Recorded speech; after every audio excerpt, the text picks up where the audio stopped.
la fin de mon diplôme, elle est faite. J'ai fait pas mal de choses. Déjà, j'ai continué la photographie, j'ai développé mon activité, que je ne pratique pas à plein temps aujourd'hui encore, mais que je pratique très régulièrement, soit au travers de projets personnels, notamment des projets engagés, ou sinon pour des raisons économiques. Je fais des photographies de mariage, et j'ai un très bon avis sur la photographie de mariage. Je le fais avec beaucoup de passion et beaucoup de plaisir. Et je recommande beaucoup cette activité aux photographes parce que c'est un très bon métier. Et sinon, j'ai continué mes études. J'ai d'abord fait une licence de sociologie à l'université de Nanterre.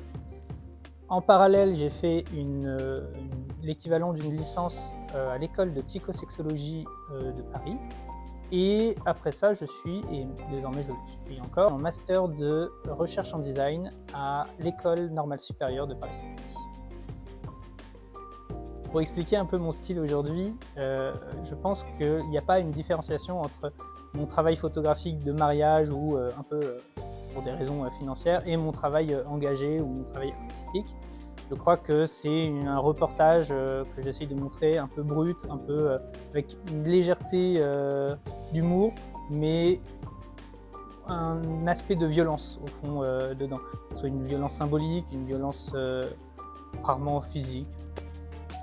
L'un de mes projets récents, je pense citer quelques-uns, mais ça a été notamment la rédaction, parce que maintenant j'écris, beaucoup même, et ça a été la rédaction d'un carnet de voyage, d'un séjour en road trip en Norvège, un peu plein d'histoires, d'aventures, etc., qui est accompagné de photographies, qui mêle du coup texte et photographie, et qui réalise un peu une réflexion sur pourquoi je vais bien ou pourquoi je vais pas bien, où en est la société, avec, je pense, beaucoup d'humour et une approche assez humble, contrairement à ce que pourraient sous-entendre les premières phrases de mon explication.